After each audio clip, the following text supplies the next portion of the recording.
дорогие наши подписчики, вновь в эфире рубрика «Творческие люди города Лисаковска». И сегодня у меня в гостях Сергей Гурьев. Аплодисменты. Привет, Сереж. Я думаю, многие, конечно, обрадуются нашему эфиру, потому что ты у нас известная личность в городе. Многие сталкивались с тобой, как, конечно же, шоумен, МС, КВНщик, капитан команды, ну и, конечно же, как многогранная личность. Сегодня об этом, конечно, будет звучать подробнее, поэтому не переключайтесь.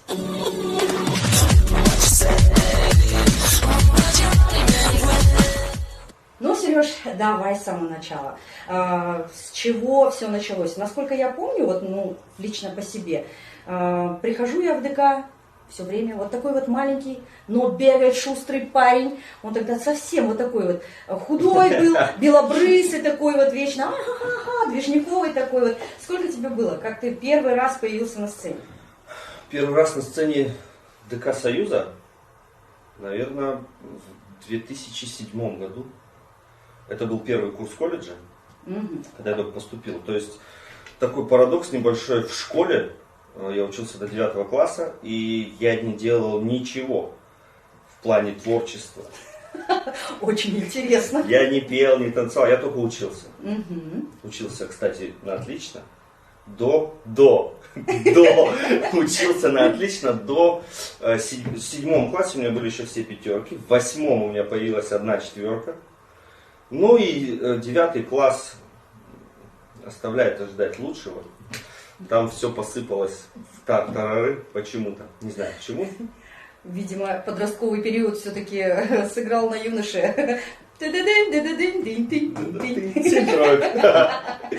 Вот как-то так. И в школе вообще я ничего не делал. Не пел, не танцевал, не учал. Ну, возможно, ввел какие-то там небольшие маленькие мероприятия, но это не было так, что о, да, только Серега. А было так, кто все не хотят, значит Серега. Вот и приходилось что-то делать. С первого курса я поступил в колледж, попал в команду КВН. На тот момент еще руководителем была Динтлиуханна. Она как-то что-то во мне разглядела на уроке казахского языка. Я мешал ей, видимо, работать. И она говорит, я веду и пойдем. Вот мы как-то пошли, потом ее сменил Илья Вахмяков. Он был руководителем. Последующие 2 года, сколько я учился, ну, если так посоображать, 1 плюс 2, 3 года я учился. Математик от Бога. Без калькулятора. 2 года Илья был Вахмяков нашим руководителем, где мы уже вот играли, плодотворно как бы трудились. После чего он уходит, я заканчиваю учебу, и Мельник Ирина Яковлевна предлагает мне, а не хотел бы ли ты попробовать вот, вместо Ильи поработать? А я тогда только закончил, я еще совсем зеленый. Вообще зеленый. Я работал с отцом, помогал ему собирать деньги на САД-1 на маршруте. Я был кондуктором. Ю-ху! Именно там у меня состоялось собеседование по пути с САД-1 сюда.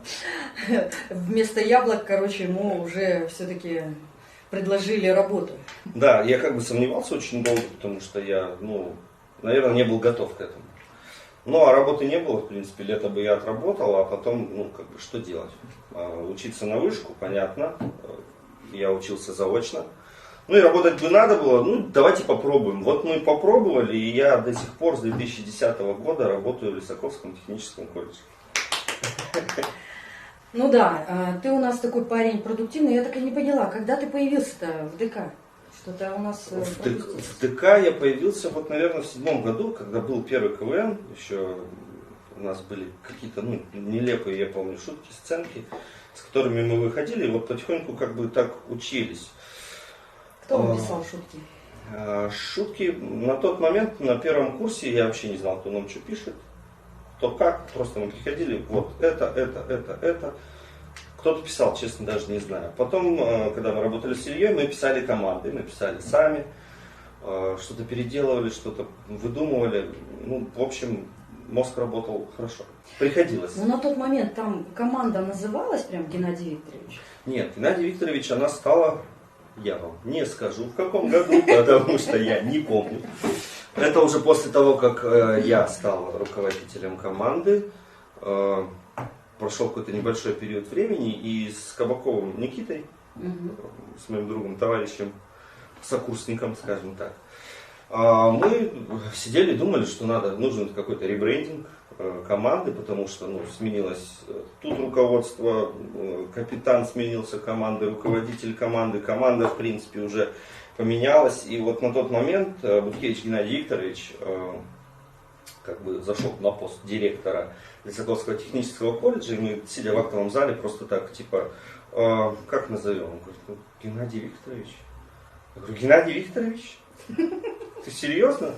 Ну так же никто не называет команду. Ну да, а мы назовем. И вот она очень долго продержалась, команда КВН Геннадий Викторович. На данный момент мы просто группировка пацаны-ребят.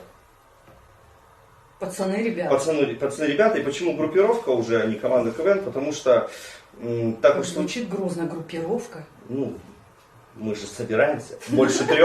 Группируетесь. Больше 3 группируемся.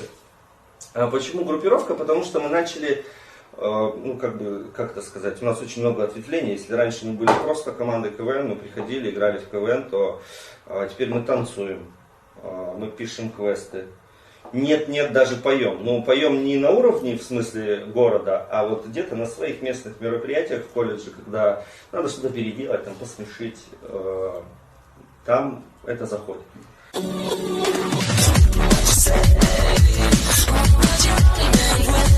Вот у меня такая беда, я почему-то не сохраняю грамоты, да, которые вот дают грамоты, не сохраняю видео. То есть для меня, начал, у тебя есть цель, ты пошел к ней, вот ее надо сделать хорошо. Сделали, выдохнули, все, всем понравилось. И дальше, следующая цель. Про это уже забыли, и грамота где-то была вроде бы. А вот сейчас сталкиваюсь с тем, что надо было их просто складывать, наверное. Да, в полочку. Не знаю, сколько бы их было, но было бы достаточно, наверное. Конечно, потому что, я так думаю, столько работать и все время быть на сцене. Вот ты часто проводил мероприятия на уровне городском уровне, да, вот, и я так думаю, даже День города не единожды. Даже что-то на области вел, не помню, с девушкой, что-то было за мероприятие, что ДК, туда, что-то мы вели, честно не помню, что. Как вести начал, это вообще интересный проект был здесь, в ДК, Кудряшова, Людмила Романовна придумала такой конкурс, назывался он, по-моему, то ли самый лучший ведущий, то ли просто лучший ведущий.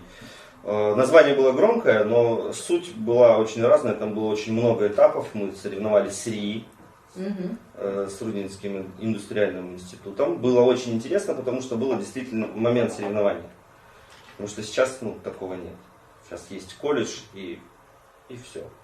А школы? Вы, наверное, уже отошли от школы в последнее время просто не хотят, что ли, с нами бодаться почему-то. Хотя нам очень интересно, когда есть соперник. И чем их больше, тем мы еще больше работаем. Но вы же выезжаете на область, насколько я знаю. Выезжаем на область мы не часто. Мы выезжали в 2010 году, тогда я еще играл. Мы дошли до финала. И на финал почему-то у нас то ли с финансированием произошла беда. Это 10-й год был, тогда это как-то было. И вот мы дошли до финала. На финал не смогли поехать, потому что какие-то то ли проблемы с учебой, нету финансирования. Команда начала ближе к лету что-то разбегаться, и мы не поехали. Спустя очень долгое время мы были в позапрошлом, наверное, году на лиге College Style. И оттуда мы привезли 3-е место. Классно. 3-е место. Почетное 3-е место, как оно принято. Кустанай, Рудный, Лисаковский. По крайней мере, если учитывать, всегда все говорят, ой, 3-е место, так пойдет. На самом деле, если учитывать, что это было много команд, и из них ты занял 3-е место. Команд было с каждого колледжа по команде, это порядка 25 и выше. Ого, поэтому поздравляем. Да, там было все. Хоть и с опозданием на 3 года, но тем не менее. Ну, что еще вот такого вот запоминающего можешь вспомнить из проектов, которые ты вел в Доме культуры? С проектов, которые вел в Доме культуры, я помню, мы вели с Никитой Кабаковым различные проекты. То есть я не могу сказать про проект, я скажу про то, что мне запомнилось. Когда Чернова раньше нас вызывала, таких вот совсем молодых, Да. она нам говорила, вот там компании поем было, там еще какие-то такие глобальные проекты. И она нам говорила, я хочу, чтобы вы провели, вот вам список номеров, какие организации будут участвовать. Все, я хочу, чтобы вы провели. На этом весь сценарий от нее заканчивался. То есть вы все сами сочиняли? Мы брали, нам нужен был только порядок. Мы все придумывали сами, любые шутки. Она, конечно же, просматривала это потом, но как-то вот все было лояльно. Мы вели так, как мы хотели. Если мы придумали какую-то ересь в нашей голове, нам она казалась смешной, и это должно зайти, то мы пробовали, и это зачастую всегда заходило. Вот мне всегда помнятся те времена, когда не было такого какого-то контроля тотального, жесткого, что сценарий от буковки до буковки, ты должен все это сделать. Нет, типа, нате, делайте. Вот это я прям помню хорошо. И эмоции после каждого концерта, после каждой шутки, потому что ты ее написал, ты выходишь ее делаешь и ждешь вот эту реакцию зала. Только она пошла, ты, осталось еще 15, давай, мы еще можем, мы могем. И вот это я прям помню хорошо. Классно. А ты помнишь какую-нибудь такую ситуацию или казус, который мог, так сказать, произойти внезапно, и он остался в памяти? Каких-то казусов, наверное, не секрет, что очень много казусов бывает на любом мероприятии, но чтобы... то есть, это же не считается, что там не включилась там музыка, да, например, или еще что-то. Я помню, не казус это было, как-то пошло все не по сценарию. Я уже не был таким, как раньше. Я уже такой, немножко добрый, скажем так. Отличное слово. Добрый. И я вел мероприятие, и в зале сидел Богдан Корылин. Богдан Корылин, для тех, кто не знает, загуглите. Он сидел в зале, и так получилось, что мы вступили с ним в диалог. Он сидел в жюри на конкурсе. Я какой-то задал ему вопрос, он мне оттуда без микрофона что-то в ответку, и мы с ним, как-то сказать, закусились, типа, ты чё? Он говорит, ты чё, я сейчас выйду на сцену. Он выходит на сцену, типа, ты же там что-то мне говорил, давай, типа, чача, короче. И он начинает мне, типа, я говорю, да я смогу. Да смогу я. И он начинает это ча-ча раз, два, три. А у меня в голове такой, ё-моё, что наделал? Ну сейчас. И все, и у нас пошла чача. И на зал это зашло, и вот оно так отлегло. О, классно. То есть зал рассчитывал на то, что у меня не получится. А у тебя получилось? Ну да, я умею. Не так классно, как Богдан, не так профессионально, но сойдет, вот такой уровень, сойдет. Сойдет. Это, скорее всего, наверное, была Лисаковская красавица. Либо маленькая мисс, либо Лисаковская красавица, какой-то, да, конкурс красоты. Я даже не могу вспомнить, как произошел диалог у нас с ним. Но вот помню этот момент, как он встает, такой Макгрегор, танцевальный Макгрегор наш идет и начинает ча-ча раз делать. Хорошо не споткнулся.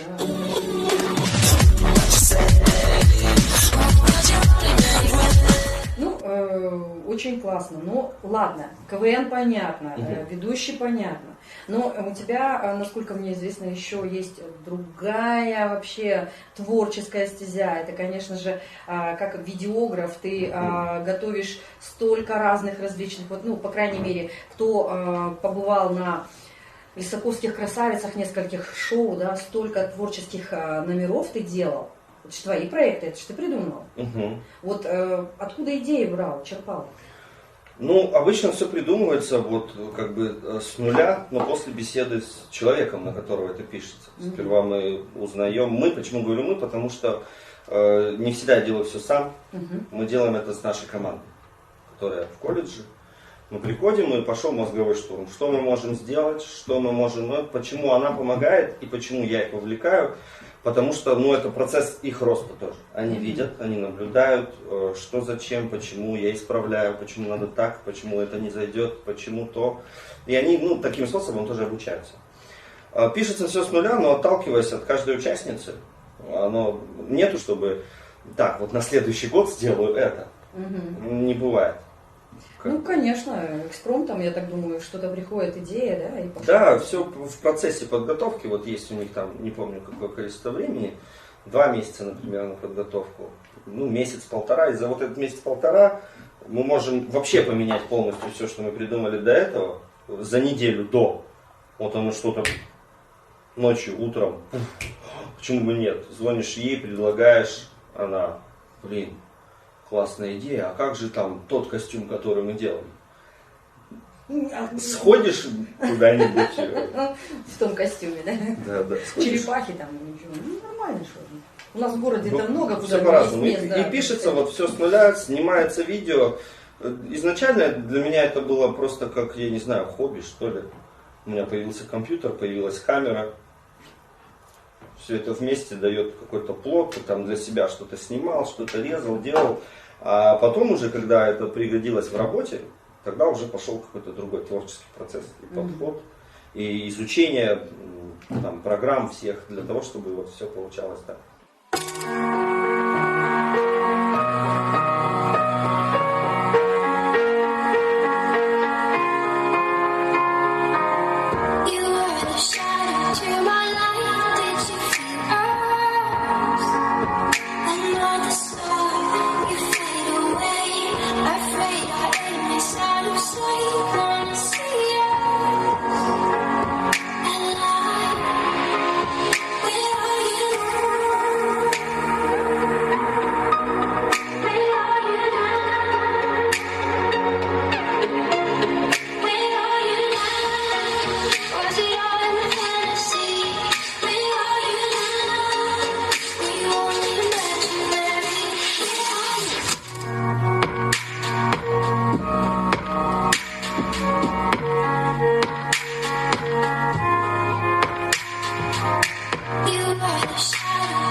Touch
насколько я помню, всегда среди молодежи, там, ну, как говорится, слушок-то, у нас город-то маленький все-таки. Да, слушков у нас. Хо-хо, и все говорили, ну, если Серега Гурьев готовит, ну, все, эта девушка однозначно должна занять призовое первое или, ну, в крайнем случае, второе место, да? Ну, так, ну и так, так, и, получалось. так и получалось, да, вот до последней красавицы.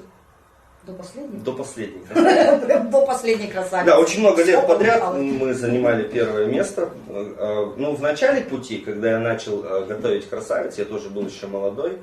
И когда были вот какие-то свои амбиции, то есть ты хотел сделать так и делал вот так, не учитывая очень много там других различных факторов, о которых я не буду рассказывать.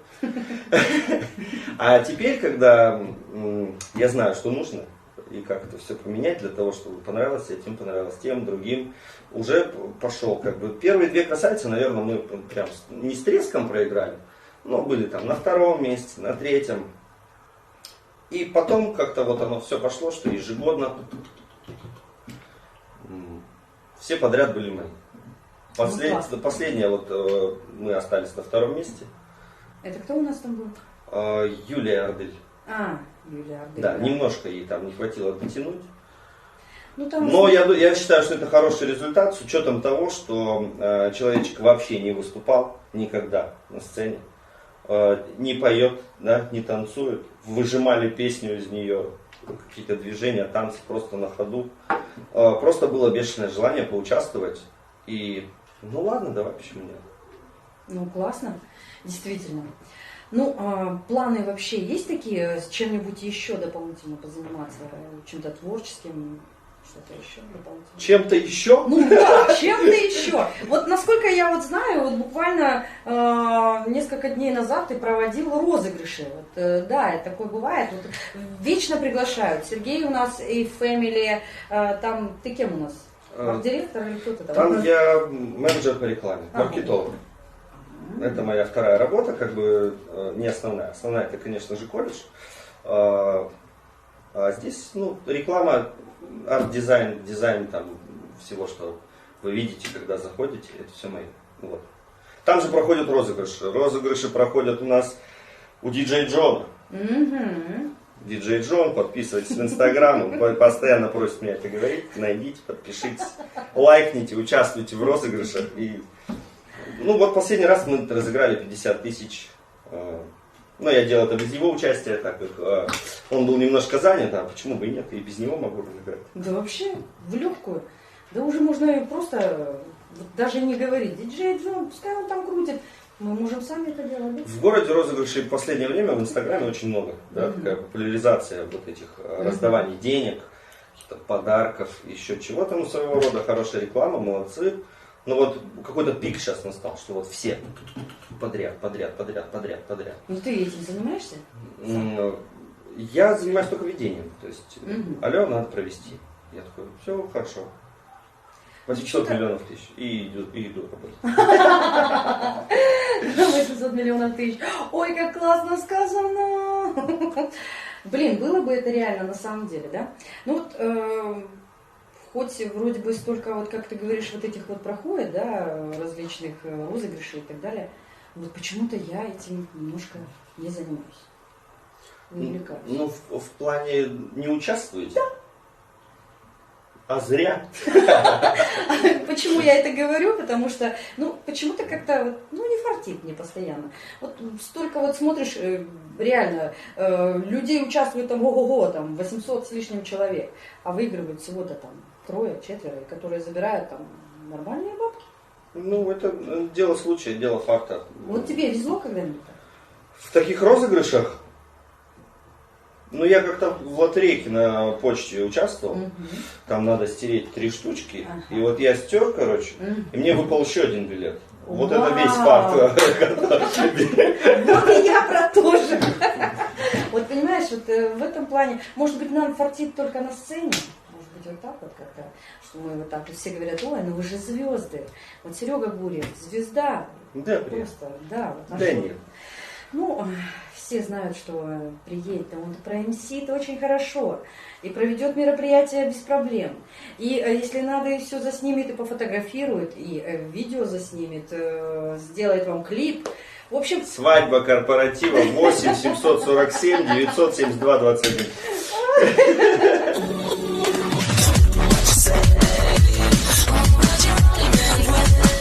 Вот, ну, значит, вот настолько фартит, не фартит, насколько мы известно, ты вот женился, буквально... 15 февраля. Да, буквально вот 15 февраля. Буквально вот 15 февраля. Вот, буквально, да. С этим связано что-нибудь, идеи какие-нибудь не рождаются? Что-то с молодыми, с молодоженами что-то сделать, или там, может быть, какой-то проект замутить? В семейной жизни достаточно, я думаю. Ну, пока оно никак не вышло в плане творчества куда-то. Во-первых, потому что у нас немножко сейчас режим такой, что мало где можно что-то проявить, что-то придумать, что-то написать. Поэтому вот оно пока ждем, когда уже ДК у нас начнет функционировать в полной мере, потому что молодежь скучает, вот такими слезами крокодильями плачет по КВНу, хотя бы, да, хотя бы по КВНу. Я думаю, в школах, ну, такая же ситуация. Им сейчас некуда выплеснуть вот эту энергию. И не на чем учиться. Мы потеряли год, грубо говоря. Вот у меня лично команда. Сейчас потихонечку вот она распадается за счет того, что очень долго сидим дома. Очень привыкли ничего не делать. Очень как-то вот все... Да и концертов нету. Ну и что, зачем ходить заниматься? И вот оно все-таки играет роль. Так сказать, расслабляет, да? Да, отдаляет вообще от этого. Ну, проще его так же делать. Ну да. Проще сидеть, да. Только еще в горизонтальном положении. Лучше лежать, да, это делать. Ну, вообще, как ты думаешь, молодежь сейчас вообще как смотрит на творческие процессы вообще? На творческие процессы... Ну, у вас в колледже, вот смотри, вот есть первокурсники, да, второкурсники, третьекурсники, ну вообще. Ну, в целом, молодежь, которая вот сейчас, нынешнее поколение пришло к вам на учебу, да, ну ты как все-таки преподаватель, в первую очередь, организатор различных мероприятий там, ты же это все-таки видишь, оцениваешь там вот так вот. Ну, это для себя я их уже вижу в самом колледже, что вот это бы неплохо для того-то в команду, А так уровень падает, вот как будто с каждым годом все скучнее и скучнее приходит. Все меньше и меньше людей, которые что-то хотят делать. Есть идеи какие-то. Либо они где-то сидят и стесняются чего-то. Нет, приходите обязательно. Ну, не знаю, вот как я говорю, уровень падает, пришедших каких-то с горящими глазами, готовых что-то делать, неважно что, просто что-то делать. А потом уже на втором, на третьем курсе к ним приходит понимание, что делать надо еще не просто делать, а качественно делать. На третьем курсе еще хорошо делать, чтобы выглядеть уже статусней. Вот почему-то их нету. Я думаю, вся беда где-то ранее заложена. До колледжа, не знаю где. Сейчас скажу в школах, но школа обидится. Ну где-то в школах, наверное. Все-таки это так. Ну, думаю, да, потому что большую часть своей жизни они проводят там. Это целых 9 лет, а у кого-то и 11. Да. Поэтому вот как-то оттуда. Поэтому образование. Пошли громкие такие образования. Лозунги. Нужно заняться молодежью в школах. Немножко их растормошить, да, так сказать? Да, потому что вот в колледжах у нас, если честно, вот очень много положений, очень много мероприятий. Когда не было у нас такой ситуации, каждую неделю, буквально каждую пятницу что-то происходило. Много кулинарных конкурсов, где сами студенты готовят. Все это на обеде выставляется вот так в фойе, они все собираются, готовят. И продают это друг другу. Было дело, было. Друг другу. Приходит как-то мой сын и говорит: ма, короче, нам на завтра надо срочно там что-то сделать, приготовить. Говорю: господи, что там колледж, опять что-то придумали, а? Нет бы просто дома всем посидеть и покушать. Нет, конечно, мы приняли участие, обязательно. Я спекла, как хорошая мамочка, все приготовила. Алжас, как хороший сынок, говорит: Сергей Сергеевич, здрасте, это как дела? Давайте попробуйте. А там же надо копеечку. Не надо копеечку, надо пробуйте. Надо пробуйте. И самое главное, пробуйте, Да. заберите. Заберите быстрее, заберите. Все понятно. Планы на будущее. Планы на будущее? Пока все как-то в семью, не в планы творчества уходит как-то. Сейчас мы делаем ремонт потихонечку. Классно. Потихонечку делаем ремонт, потихонечку думаем дети. Ну, вообще, Как молодцы. бы думаем. Мгм. Пока только думаем. В плане творчества пока не могу сказать. Сейчас я на новой работе. Это что-то новое. Мгм. Она очень много сил и энергии забирает. Там очень много творчества, но для меня. То есть я туда вкладываю. Вот сейчас, этим летом, буквально, я не знаю, на следующей неделе выйдет новая реклама от супермаркета Family. Самый вкусный супермаркет. Они мне не платили еще за рекламу, поэтому и лозунг так себе, типа, самый вкусный супермаркет. Вот, выйдет реклама очень хорошая, которую я написал. Тут уже у меня нет команды. Ну, как бы у меня есть команда внутри, но они заняты другими делами. Это не те ребята, которые в колледже, у которых голова и они могут разбрасываться идеями. Ну, в общем, мы вот небольшой командой написали такую рекламу, которая, я думаю, хайпанет. Как сейчас модно, как сейчас им нужно, она должна хайпануть. Ага. Ну, прям заинтриговал, если честно. Да. Вот ждем на следующей неделе эту рекламу, она будет там в центре, в парке. Наверное, даже снимем видеоролик для Инстаграма. Честно, мне очень приятно, что вот такие творческие ребята живут у нас в городе. И при словах «планы на будущее» не прозвучало о том, что да, вот планируем переехать из Казахстана куда-нибудь и так далее. Нет, парень говорит: вообще ремонт, дача, дом, там огородик, дети. Огородик обязательно. Дачу имеешь? Ну, не моя личная, а у родителей. Ну, естественно, она такая, место семейного сбора, вот так, на выходных. Где-то поработать, где-то отдохнуть, мяско пожарить, банька. Тоже определенное творчество. Да. Кстати, вот мы с тобой немножко упустили тот момент. Вот помню, ты как-то хотел научиться петь. Это желание появляется постоянно, я бы сказал, периодически. Наверное, потому что вот как бы громко не звучало, не то чтобы я умею все остальное, да, но вот в каких-то планах там танцевать, да, там видео, там, да, там то-то, все, что нужно там для сцены, я в принципе могу сделать, понимаю, как это делается. Но вот петь, медведь наступил, куда не могу понять, потому что ну никак не получается. Видимо, надо в другое место тебе наступить, на другое место. Да, что-то зачитать, может быть. Да. А спеть вот какую-то хорошую, красивую песню, чтобы понравилось не только молодежи. Можете вырезать звук. Это не тот звук, что вы не подумайте, он ни в коем случае не заматерился. Да, это просто не получается у меня. И я не знаю, что с этим делать. Не, ну речитативом-то у тебя все прекрасно получается. Возможно. Да. Да, возможно. Неоднократно пробовал. Вроде бы ничего. Давай, что-нибудь, ну-ка зачитай. Только не петь, да? Да. Что-нибудь зачитать? Да. Ну, есть самая любимая песня, Давай. которая у меня есть. Это, ну, кусочек прям, да, немножко? Конечно.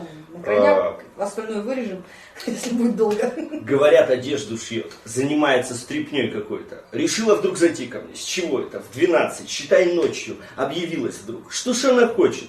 Ну пусть только заикнется об этих двух, рот свой откроет тут в прихожей или позже, на кухне, так как она может вслух при мне говорить такое. Хотя нет, наверное, там что-то другое.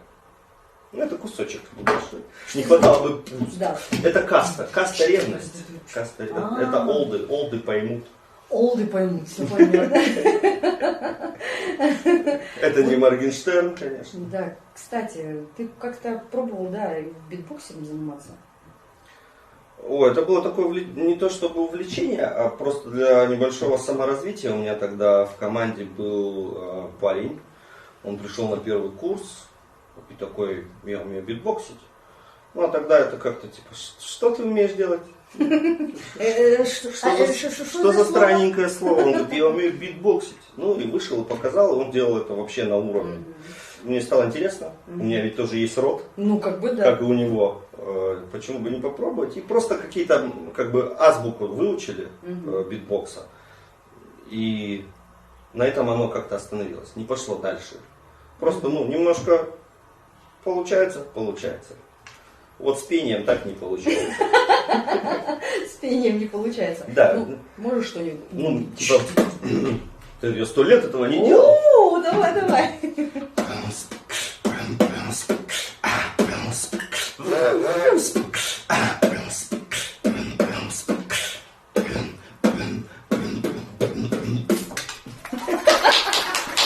Такое просто для поддержания. Это очень интересно в тех моментах, вот про казусные случаи, которые бывают, когда играет у кого-то песня, а ты ведешь мероприятие, и кто-то вживую поет даже.